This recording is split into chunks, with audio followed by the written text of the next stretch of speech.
What's up, guys? Welcome to a new episode of the Early Brain Podcast. We're here to talk about the UFC. We had an event in China Saturday. I had to wake up at. The idea was to wake up at 2:30, but I didn't make it, so I woke up at like 3:30, I think. So I missed the first fight, and actually I haven't caught up to that. But let's get into the event. So we have UFC Fight Night. Johnny Walker versus Mingyang Zhang. This went on in the Shanghai Indoor Stadium in Shanghai, China. And let's get into this because we had 12 fights, two 5 round fights. That's two fights scheduled for 5 rounds. So our main event saw Johnny Walker fighting against the Mountain Tiger, Ming Yang Jiang. And obviously I was expecting like Jiang to kill Johnny Walker in a very cartoonish way, but that did not happen. So fight begins. Johnny Walker immediately shoots for a terrible takedown that he tries to get off the glove touch. Right, he gets mounted, but Johnny Walker has like very decent Brazilian Jiu-Jitsu. Like he can make like some stupid mistakes here and there, but he's solid as a grappler, to be honest. And Zhang was not like very good from top. So Walker was able to get to his feet, and Walker gets on the bicycle. Starts moving around like a lot, and you can tell that Zhang did not have like many pressuring tools at all. Like he was like, yeah, he was staying on top of Johnny Walker, like sidestepping, like not like following around and pivoting like an idiot, but he did not have like any tools to like keep him in place and convince him to exchange with him. And Johnny Walker was like piling up leg kicks. He was still like losing the fight. Johnny Walker, like the few times that they were exchanging, like it was clear that Shang was like landing the very shots. They clinched a few times, and Zhang was landing some nice elbows. But then on the second round, he lands like the right. I mean, obviously the previous one were helping, right? Like Johnny Walker is an enormous guy. He obviously kicks very hard. Like he's very athletic. And moving around, to be honest, like if he's kind of concerned with his defense, with his reactions, like moving around is not that bad of an idea. Like in a division where not a lot of guys can deal with pressure, and actually, like I mean, not with pressure, with outside movement. Like turning into like an out fighter is not that bad of an idea. Uh, by the way, this was Johnny Walker's first camp with Extreme Couture after a pretty decently long tenure at Stride Blast Gym in Ireland. So it was interesting to see my boy Nixic on the in the corner here. Uh, to be fair, like Walker looked very similar to his Dream Couture counterpart here. I don't think this is like the new Johnny Walker. To be honest, a bit more willing to put pepper on his strikes. I guess he was like becoming very timid at times during his SBG days. But yeah, so the thing is that Johnny Walker lands a calf kick that like kills Ming Yang Zhang. Like he goes to the ground in pain and starts like showing like terribly body language. Like he did not want to be there anymore. And like I I have criticized Johnny Walker for a lot of things, but you do not want this dude raining down punches on you. like yeah, the ground pound can look kind of silly, like he winds up a lot, but he's kind of accurate. He hits so fucking hard. I was actually surprised that Zhang like survived for as long as he did, especially because like, it looks like he wanted out. And when the referee was like, "Okay, you gotta move around, stop this fight," he tried, but yeah, there was no coming back from that. So good for Johnny Walker, man. I mean, I'm a bit sad. I feel like Zhang is a more fun fighter to watch, and I wish he was better so he could get like higher up the division. I don't think that Johnny Walker is going to accomplish much going forwards, to be honest. Not being a hater here, I feel like he's already like 31 fights into his career. He has some clear issues that are very unlikely to be solved. Obviously, he has very good attributes: the power, the size, and the athleticism. But at the same time, he's not like the most durable guy. He has some troubles with defense and cardio too at times. So yeah, I don't think the the ceiling is too high for Johnny Walker, and it seems like the ceiling is not that high for Zhang either. I mean, Zhang is quite a bit younger, but he still has like a lot of fights. There's a chance that this is as good as it gets for Minjiang Zhang.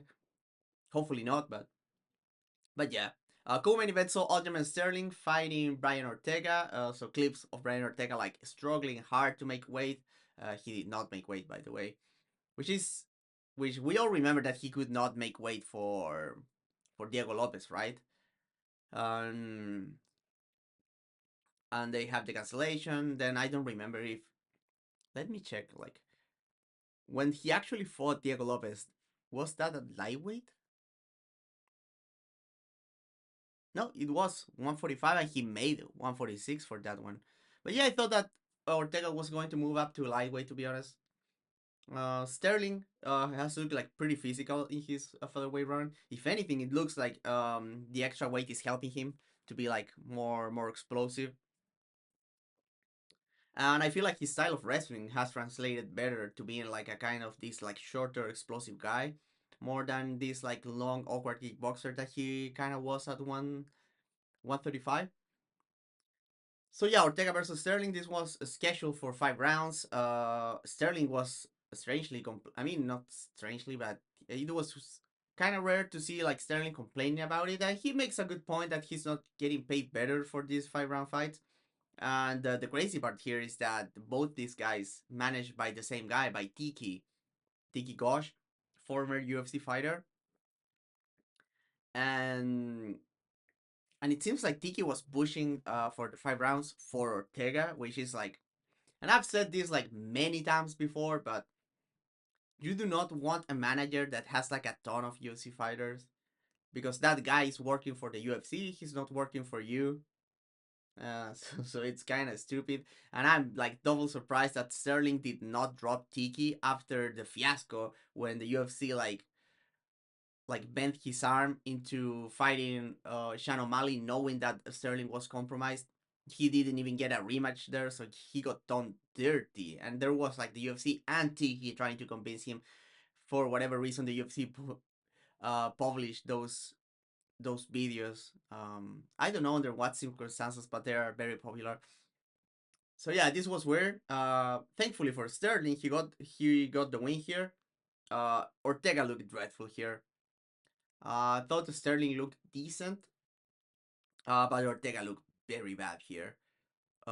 Very low volume, no clear idea. At times he was trying to walk Sterling down, but at times he was like just like pivoting a lot on the outside and not throwing strikes. The output was not there for Ortega at all.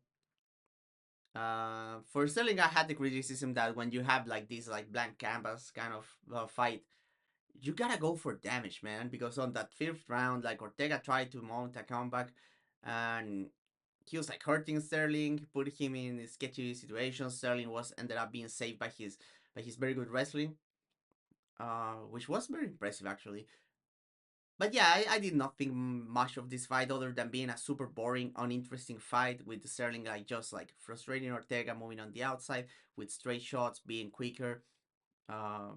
Sterling using a nice jab and nice straight right here. To be fair, surprised to see like very little kicking from Sterling, who was very kicky at 135. Maybe he didn't want to get counter or end up on his back. But yeah, Sterling looked solid. It wasn't like a great performance. Like it wasn't like very inspiring, but he did good. Like he had the job of beating this like very bad version of Ortega. And he did. For Ortega, I don't know, man. Try 155 and see if like you look better there because this was not it, man. This did not look like a high level guy. I understand Sterling like being kind of cautious. This was 5 rounds. Um, he didn't want to gas. He was winning, so he just kept doing what he was already doing with his outside movement and some straight shots here and there. So yeah, I mean, I thought it was very boring, but I'm not like gonna hate on Sterling for this. Obviously, I was like tweeting some inflammatory stuff, but that's just like banter, right? Um, is Sterling next up for a title shot? Like hell no, right? Like he lost to Ivloyev like a fight ago. Like bro needs to do something more than just beating Brian Ortega. Like this was okay, But this was a bad version of Brian Ortega. Like I rate beating Aaron Pico higher than this. But yeah, Leron Murphy is pretty much confirmed for the title shot. So maybe Sterling can like rematch Evloev. I don't know. Maybe he can. I don't know. He cannot fight Diego Lopez because Lopez is fighting Jan Silva. But yeah, it's whatever. Sergey Pavlovich fought Baldo Ortiz Acosta. This one was also like awful fight. Cortez Acosta seemed like he was like very worried about getting cross countered, so he did not get going with the jab. He landed quite a few ones, but he did not get into like having like a jabbing game that he usually does. Pavlovich kind of boring as a fighter. Like if he's not getting knockouts, like there's nothing like interesting that Pavlovich does to me. Um, he throws uppercuts here and there, and he has some decent ideas with uppercuts, but he's not like a consistent counter puncher. He doesn't have like a good jab. He just tries to like walk people down, try to get them into exchanges, and exchanges are 50-50, but he's like quick and powerful, and he has super long arms. And Cortez Acosta here, very bad performance too. I was tweeting that funny that Cortez Acosta one of the few heavyweights that has like an actual jab that he can use, but at the same time, he's one of the few heavyweights that doesn't have like any reliable power punch. Like he has an awful left hook. His right hand is not great. He doesn't have like a punch to hurt people. That's why he goes to decision all the time. What surprised me about Cortez Acosta is that he's durable as shit. I mean, he has very good eyes, but his reactions are so bad that he should still be getting hurt even if he's seeing the shots coming. But that's not happening. That boy is durable as shit, man. But yeah, that fight was awful. Sumo Derji versus Kevin Borjas. Kevin Borjas complete head case. He was not here to fight. Sumo Derji took the easy like low output outside kickboxing performance here against a Borjas that looked like he had no idea what to do against a southpaw. Tried to get a takedown early, didn't get it, and it seems like the game plan went to trash. But then listening to his corner, the corner was asking him to box, which is like what Kevin Borjas does well, right? But yeah, Kevin Borjas did not had it in him in that night to pull the trigger, and like easy win for Sumeterji. Um, Tai Tailaki Nuraji fought Kiefer Crosby. This one was kind of a mess. Illegal knee, very illegal knee. Early with Nuraji on top position when Crosby was trying to get up, he hit him in the face. Crosby decides to continue the fight and he gets like killed with elbows. And yeah, that's it. Like, but apparently some people are very excited about New Raji. I would have to watch him against like decent competition here. Not to take away from Crosby here, but I think like he's like barely UFC level. If Gage Young fought Maheshate, that one was okay. Young was landing like the better shots. Not much to say about that one, to be honest. The most like the highest level fight of the night for me was Charles Johnson versus Loney Kavanagh. Kavanagh was looking great earlier. Great footwork, shot selection, looking quick, explosive, strong. But a bit of that has to do with Charles Johnson being a very slow starter, which is like very ironic because he's the kind of guy that has to build, right? And when you're like a builder, shout out to my boy Dan Tom who uses that term a lot. Um, you want to start you want to get going like as early as possible, right? Like obviously you want to do some read some stuff, but Charles Johnson was not doing shit on that first round. But then on the second round he starts working. Loney gets uh a bit tired, a bit lazy with his exits, and yeah, he got dropped bad, man. He got dropped bad. Charles Johnson finds the and for Charles Johnson, the other thing is that he's huge for flyweight, like enormous guy for flyweight. Very long, hits. He's just a. I mean, Charles Johnson. It's weird that they are making him fight like all these undefeated prospects. Like it's kind of a meme by that point. By this point, but also there's a reason that he's like such a good test for these kind of guys. That's the reason Charles Johnson's the only guy to ever beat Joshua Ban, right? He's very tricky for these guys. Like he's long, he has great cardio, he gets going, he's awkward, he has variety, he can wrestle. So he's a very stiff test to these kind of guys. And yeah, Loney got caught like being lazy and he got put out, man. So very good for energy, I guess. Good for him. I really like the matchmaking gotta stop with him against the prospects. I know he takes like every fight he can, but like make him fight up and put him on a main card, right? Like I don't care what you think about him. Like he has earned this shit. Like he had one loss like not long ago, but he's always on good fights. He's testing the prospects. He's paying his dues, I think. So put Charles Johnson on the main card. Wrong shoe for Austin Howard. This fight was decent. Wrong shoe with the better connections on a very close first round, like winning the round like very late. I felt then second round Austin Howard starts cooking, man. Especially with the body work, the snap kick to the body, finding some punches, finding some knees, um, pushing Wrong shoe back with variety with the jab. But then the third round, Hobart gets a bit tired, goes for a few takedown attempts, very ill advised, that make him more tired even. And then Ranchu like just took over on the third round and he won like a very clear 1-3 in my opinion. Sucks for Hobart. I think he's probably getting cut after this. And the matchmaking has been like not super kind to him. He was never aspiring to be more than like mid-tier lightweight, I guess, because lightweight is super stacked. So like being very good at like Austin Howard is not guaranteed that you're going to make it to the top 15 at all in a good division like lightweight. But I think he's good material for the UFC. I feel like he can put on a lot of good fights still. So hopefully he gets another chance.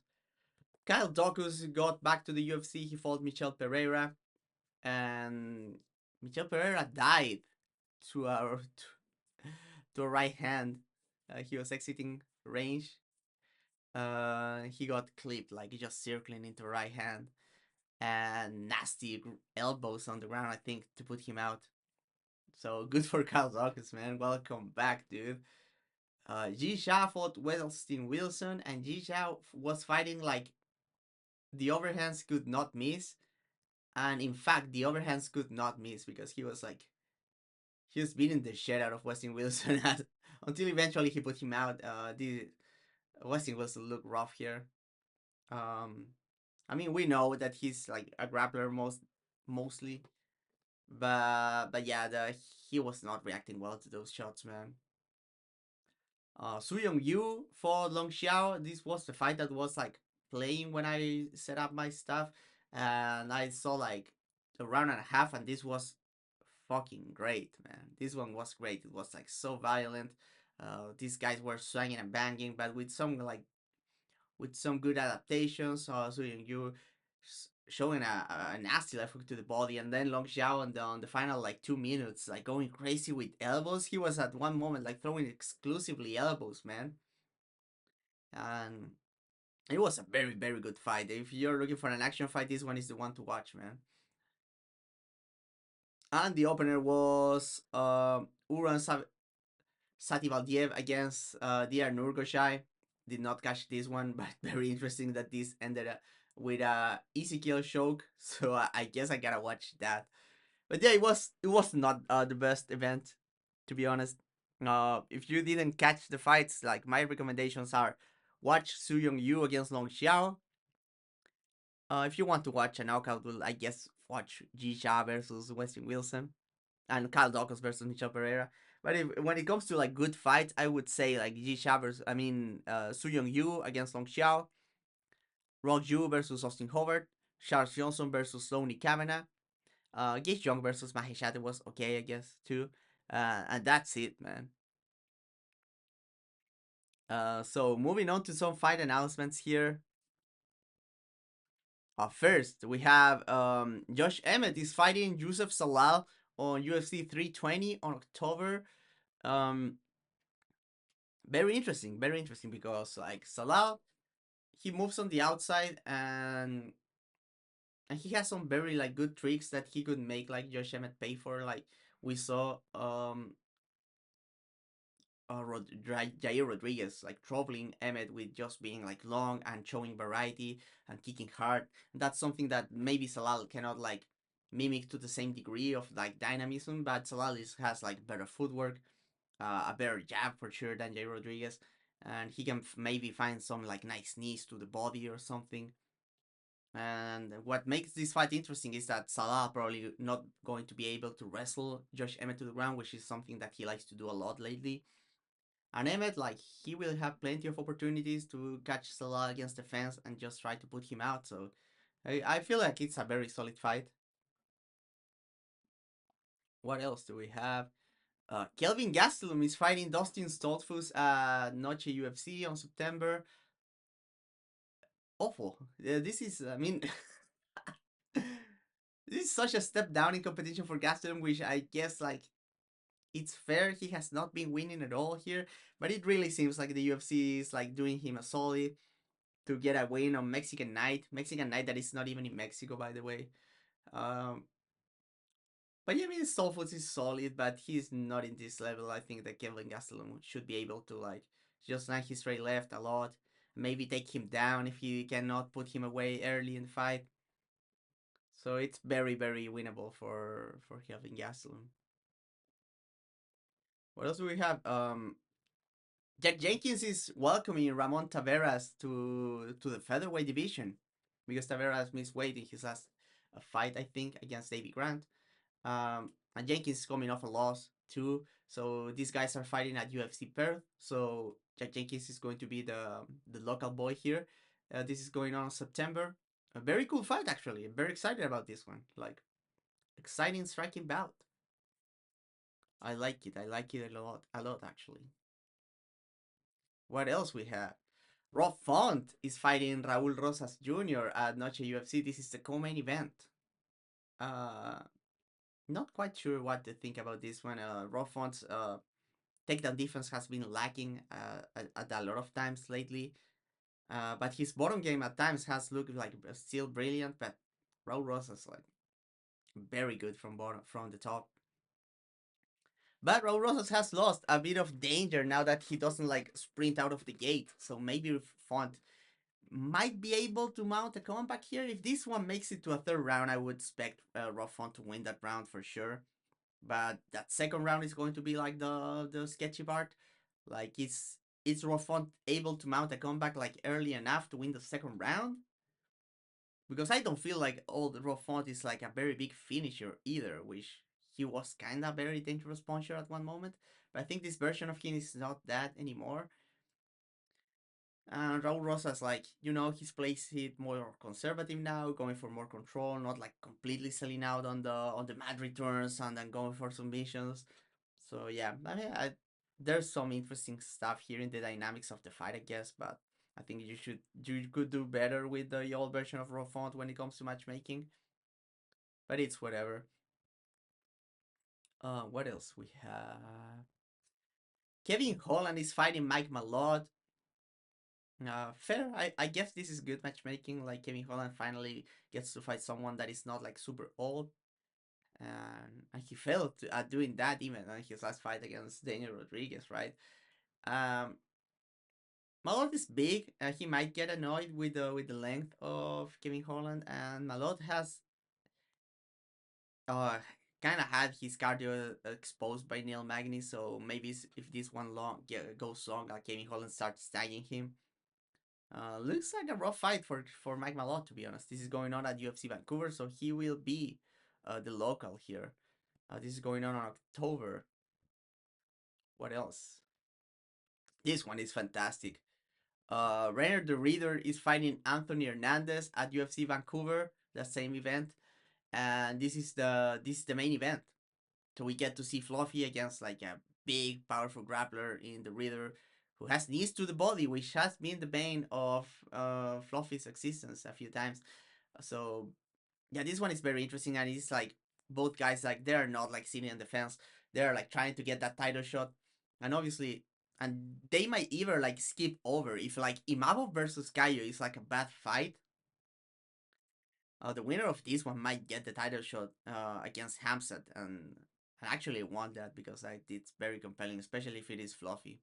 But I talk about both of these guys against Chimaev in the last podcast, so if you want to hear my thoughts about that, go and listen to that. but but yeah, I mean, I'm very excited about this one. Like Fluffy is going to bring the pace. He has polished up a lot of the striking, right? And the thing is that he's a dog. He can fight hard late, but he gets tired, man. He gets tired and he starts accepting bottom position. Do you really want to accept bottom position against Fluffy? And Fluffy, he brings the tools. He does the scouting when it comes to the grappling too. We saw how he completely nullified the leg lock game of the Leeds in his last outing. It was clear that he was like very familiar with all like the positions that Vieira liked in when he got that big upset. So I'm very excited about this one. This is a great fight, and like I applaud these guys for taking this fight. To be honest, Davison Figueredo is fighting Montel Jackson at UFC Rio, the which is happening in October. No idea what's going to happen here. Like Montel Jackson looked bad in his last fight against Soncora. What's his name, man? But yeah, the Peruvian guy. That fight was atrocious, man. One of the worst of the year. And Davison did not look great himself against Corey Sanhagen. I think like I guess Montel Jackson is like a bad matchup for Figueredo just because he's so long, so big. He has like nice straight shots, and he's a very good like defensive wrestler, anti wrestler. Also, if Figueredo goes for bad takedowns, he's probably going to find himself in his back. And on the feet, like Jackson is like very long. He's a big hitter too. Um, so yeah, I feel like this is probably a bad matchup for Figueredo, who is like the better fighter overall, or was at one moment, but not kind the matchmaking here. And the final announcement is that Andrew Petrovsky is welcoming Cam Rawson, who won his UFC fight like last week in contenders, not UFC contender series fight. Uh, Notably, Cam Rawson previously lost to Torres Fini, so kind of rough. So they're like trying to test his wrestling, I guess. And he'll be the local here because he's fighting at UFC Perth in Australia. Cam Rawson is Australian, so yeah, I mean we'll see if Petrovsky can like just wrestle him just like Torres Fini did. Um, but Rawson can bring the heat on the feet. Not saying that he's necessarily the better striker, but he's a dog and he can be dangerous. So I guess this is good matchmaking. And with that, we get to the questions because I told you guys on Twitter to give me a few questions if you wanted, because we do not have um a pay per view a UFC event this weekend. So to fill time, let's answer some questions. First, we have a question from my boy Ghost Phantom Punch Breakdowns. He says favorite follow ups to the race right to the body under the jab in close sense matchups. Very specific question there. Um, I like left hook to be honest. Like left hook, you can go like left hook, like kind of like uppercut, to the body, or like go like wide overhead, like a lead overhand. You can throw like that wide left hook when you're like coiled up after the right hand, or you can also like doubling up the right hand upstairs as a straight. That can also work. Or you can use like an inside leg kick to reset from that position. He also asked follow ups to the race right to the body as a lead in open stance matchups. Um, Obviously, I like you can shift into a left hook. Especially if you're getting like the opponent retreating with that straight right to the body. If you're flexible enough, you can throw like you can step into a lead high kick from that position. But what I also like, and you can do too, depending on your foot mobility, or you can shift or just do it from stance or with a hop step. But you can go with like a straight right to the body in open stance, and then like doubling up with the same right hand, but you go with the overhand on top. I like that one to be honest. People are usually don't expect that one. What do you think of using feints and pauses in between strikes? For example, double jab, rear hand feint, jab. I feel they're great. I'm very underutilized. I feel like you gotta be like very cool in the moment to have the peace of mind to do that. But if you do, like that's huge, especially into like pocket exchanges. Like if you can make some feints in between your pocket exchanges, you have a you have a very good chance of opening like some very easy targets to exploit there. So I think it's a great tactic, but it's a very high level one, I think. Dan Albert, my boy, says might be cool to break down good versus bad clinch fighting tactics and some of your favorite displays of it, or any two-way dynamics MMA has given us. I would have to give more thought to that. Um, I feel like I feel like bad clinch tactics would be like, I feel in MMA the clinching is complicated because you gotta think about that there's no like differentiation between like wrestling and striking.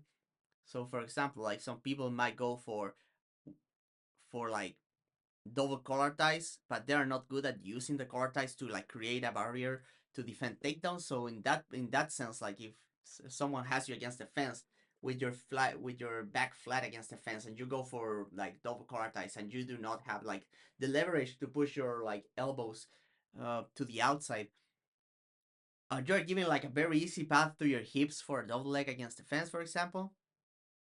And on the other hand, like wrestlers can also like have bad tactics, especially if they try to like they're just like trying to grind for a takedown, trying to like have that 50-50 body lock, and they're trying to go for inside outside trip without like moving their feet much, and they're getting the stroke in those positions. They're getting elbow, they're eating knees, like grinding for takedowns against the fence while eating knees. I feel is a bad tactic as well.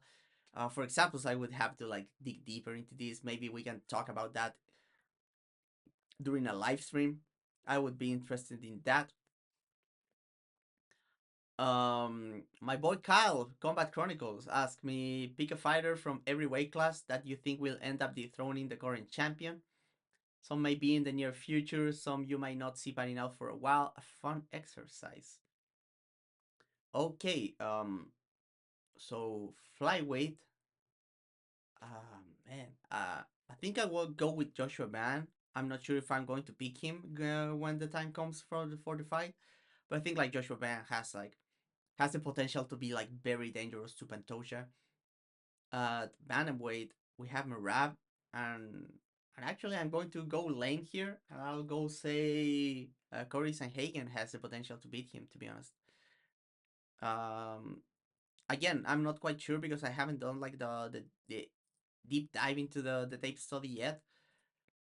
But I feel like Cody Sanhagen like has shown a lot of like improvements into the grappling, into the wrestling. And he's nasty, man. He does a lot of damage. He's getting back to that, to being like a mean guy that can do damage. We saw that against Figueiredo, and I feel like he can match the pace from Rav, and he can be the more damaging fighter over 5 rounds for sure.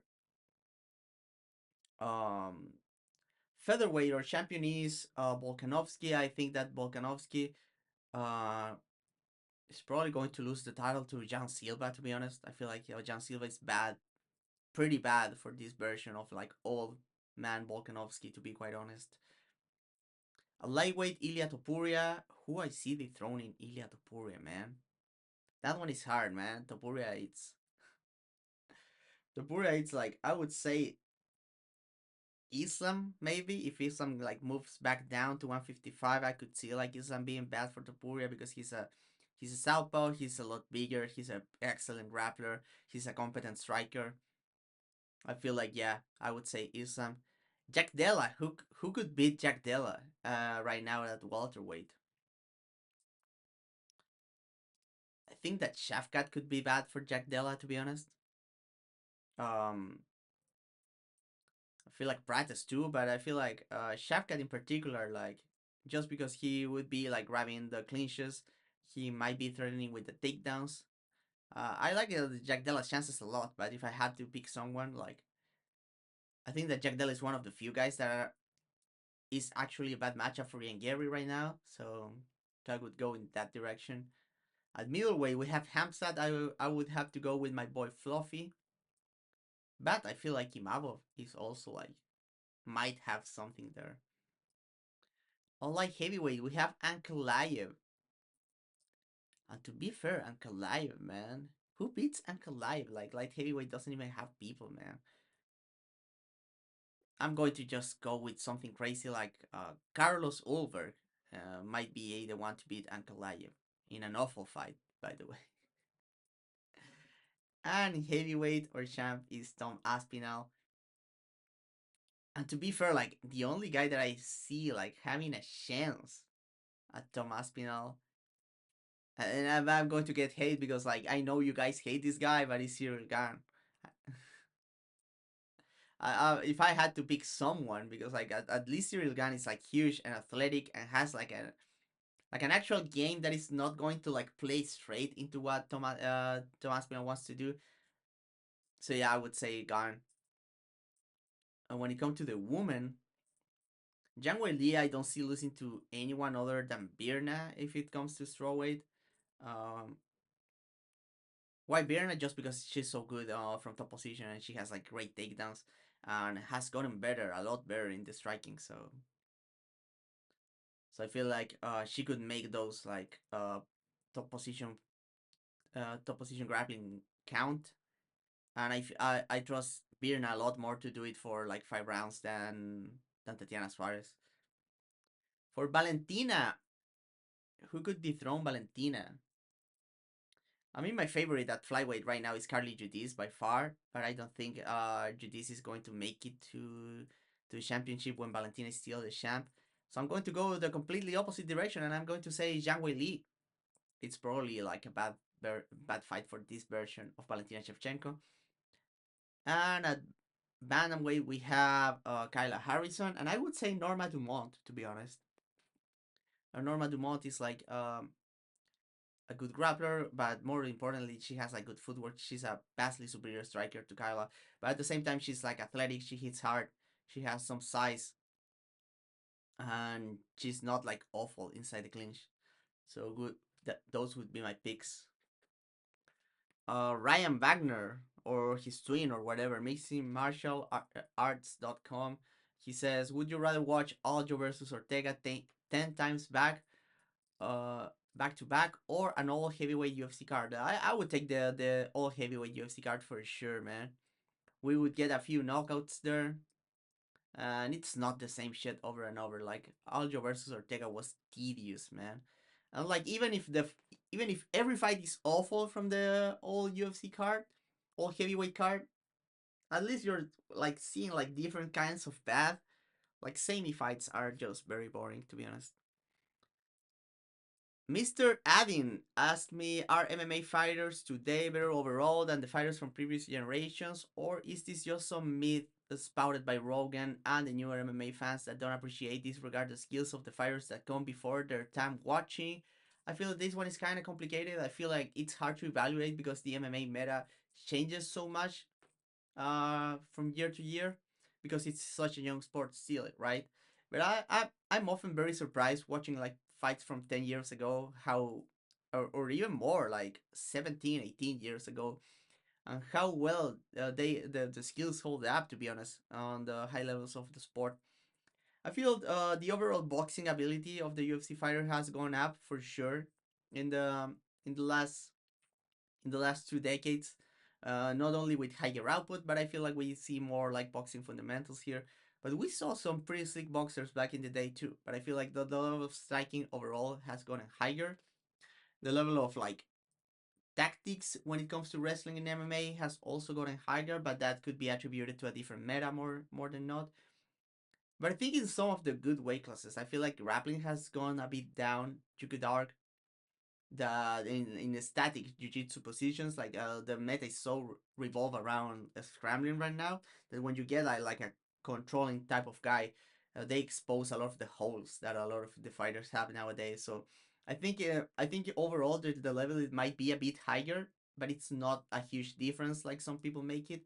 And it's better in some ways and worse in others, just because that's how like meta games work, right? When something becomes priority, some other parts are like leave lagging, and then people will rediscover some like old school tactics. Maybe I feel like tactics have gotten better, like priorities when it comes to scoring have gotten better. But like skill for skill, like I don't think we have seen like that big of a jump. I think like people are like making better selection of tools to use, and that's what's making for better fighters. overall lately. But I'm talking like with a difference of like 15 years maybe. Because like if you go back like only 10 years, like I don't think the champions from today are like way better than those. Some are straight up not better at all. So I would say that.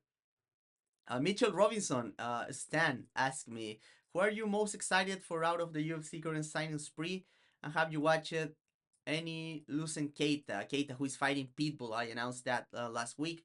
I said that I haven't watched him yet, and that still remains true. So I haven't watched him. Um, I'm actually excited about Pico. Like I didn't pick him to win against Lemon Murphy, but I think he's a very good addition to the UFC. Uh, Pitbull, I think he got here too old, to be honest. Pachimix is exciting. I've never been a fan of Pachimix, but he's a good addition to the division as well. From the other ones, like I'm usually not very familiar with guys from KSW and Octagon. I just don't have time to watch that most of the time. So yeah, I don't. Sadly, I don't have a lot of opinions on the new signings.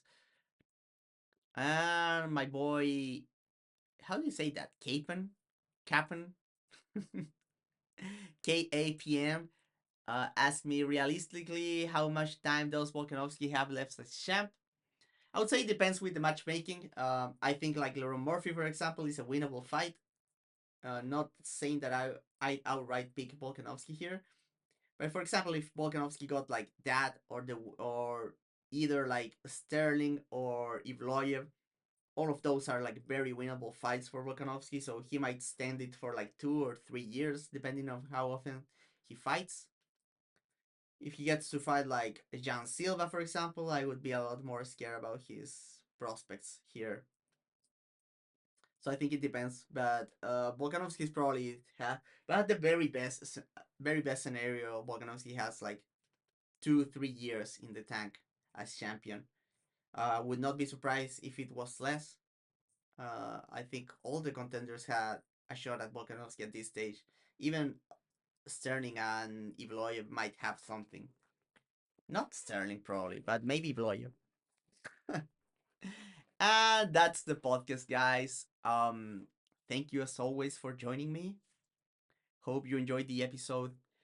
I'll be back tomorrow with Contender Series Fight Companion. So join me and we can evaluate the new prospects that the UFC is signing for Ship. I'll be back during the week with some other videos, so watch out for that. Remember that if you want to support me, you can head over to Patreon or you can head over to our Fourth Wall store to get merch related to combat sports with original designs designed by yours truly. So I appreciate the support as always, guys. Remember to comment this video, subscribe, all that crap. And I'll catch you guys on the next one. Bye.